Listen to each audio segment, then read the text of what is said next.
Gianna elle incarne l'essence de la résilience.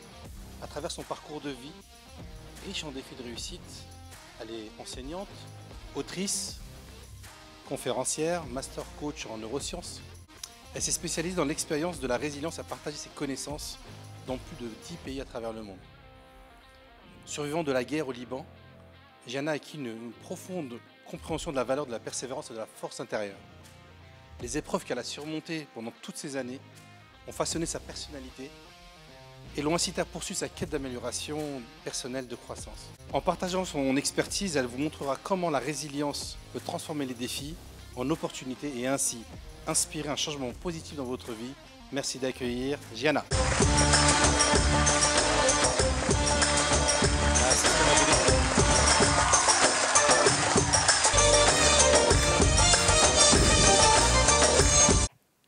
J'aimerais vous transporter dans un voyage à travers le temps. 1975, nous sommes au Liban. Vous allez comprendre la relation entre l'entrée avec la musique et ce tableau noir. Cette journée-là, une petite fille de 10 ans fêtait l'anniversaire de son frère avec sa famille.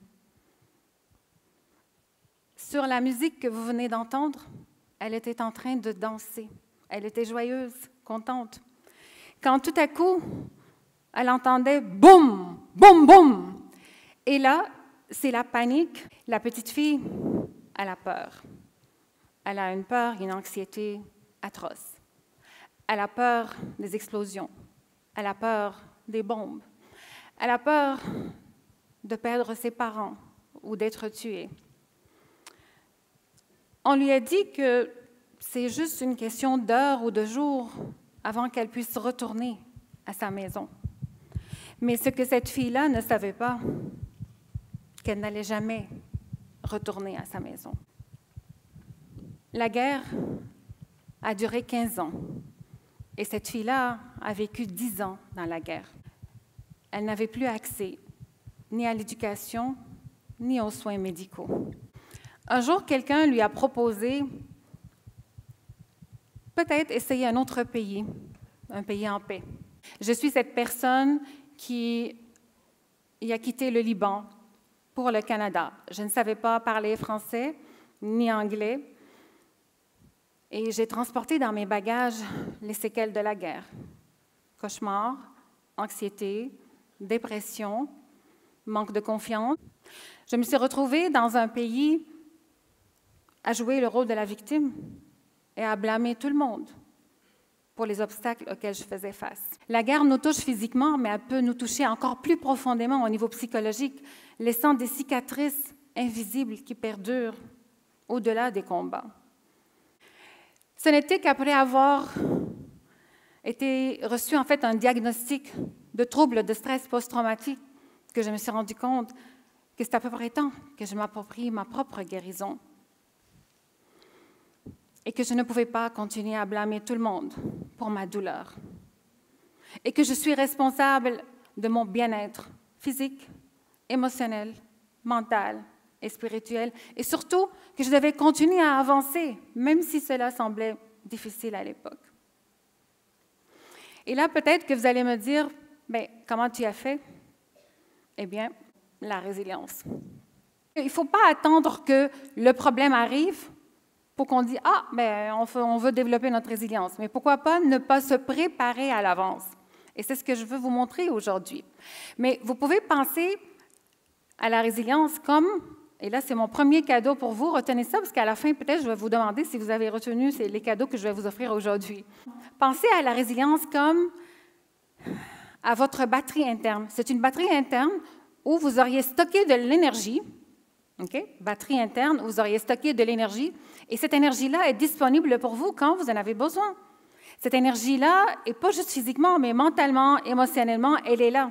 Donc, quand vous avez un problème, eh bien, vous aurez développé assez de résilience que vous allez être capable de faire face à l'événement au lieu de s'énerver, au lieu d'être frustré. Et la frustration, le stress, ça va vider votre batterie.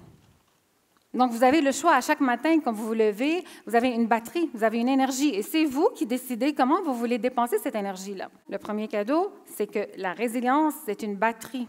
Comment je peux la développer? C'est une batterie où est-ce que j'emmagasine de l'énergie positive. Vous avez sûrement vos problèmes de tous les jours.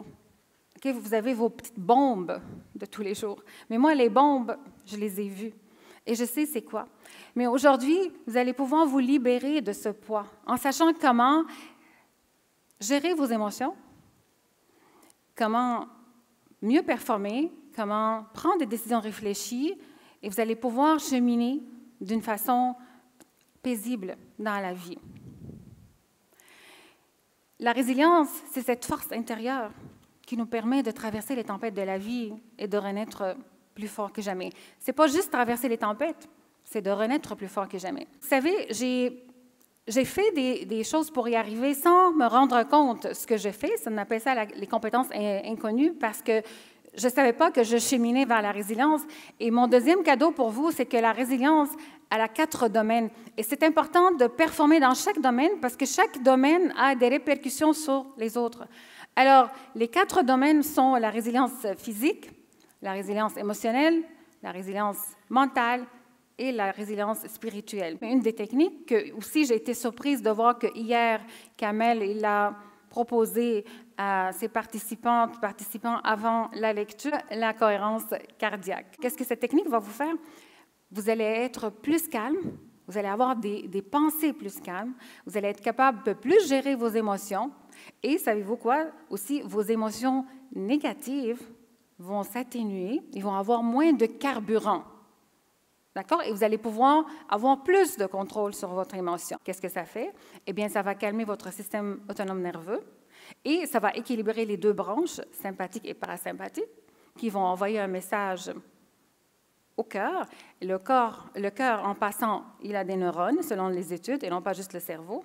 Et le cœur va envoyer le message au cerveau, comme quoi vous êtes dans un état de cohérence. Levez la main si vous êtes capable d'évoquer un moment de joie, aujourd'hui, en ce moment-là, tout de suite. Le but de cette technique, ce n'est pas d'évoquer un moment triste et commencer à pleurer, ce n'est pas ça. C'est vraiment d'évoquer un moment de joie et de rester là. Et vous savez que vous pouvez la faire en ce moment même, pendant que je parle, parce que là, vous allez me dire, mais là, je ne suis pas concentrée. Bang! C'est parce que c'est là, il faut que tu prouves que tu peux être concentré, tu peux rentrer dans un état de cohérence, même avec le chaos de la vie. Donc, cette technique-là, vous pouvez la faire à la maison, en attendant à l'épicerie, dans votre voiture, dans le trafic, avant une réunion, avant un examen. Levez la main si vous voulez être dans le bleu. Et levez la main ceux qui veulent être dans le rouge. Donc, la cohérence cardiaque est une des techniques. Alors, le premier cadeau, c'était quoi? La batterie pour la résilience. Le deuxième, les 4 domaines de la résilience sont interconnectés. N'oubliez pas, il faut les travailler les 4. Troisième cadeau, la cohérence cardiaque. Nous avons tous ce pouvoir de forger un avenir résilient et fort pour nous et pour la génération à venir. Quand j'étais petite et j'étais accroupie dans la cave, dans une des caves, parce qu'on a changé beaucoup de caves pendant la guerre. J'étais dans une cave avec des animaux, avec des poules, avec des vaches, avec même des serpents. Ma mère est venue me dire, tu sais, dans les pires tempêtes de la vie, il y a toujours un endroit précieux, chaleureux, en dedans de chacun de nous. Ce qu'elle m'a appris aussi, que la compassion et la résilience, ce sont les clés pour y arriver.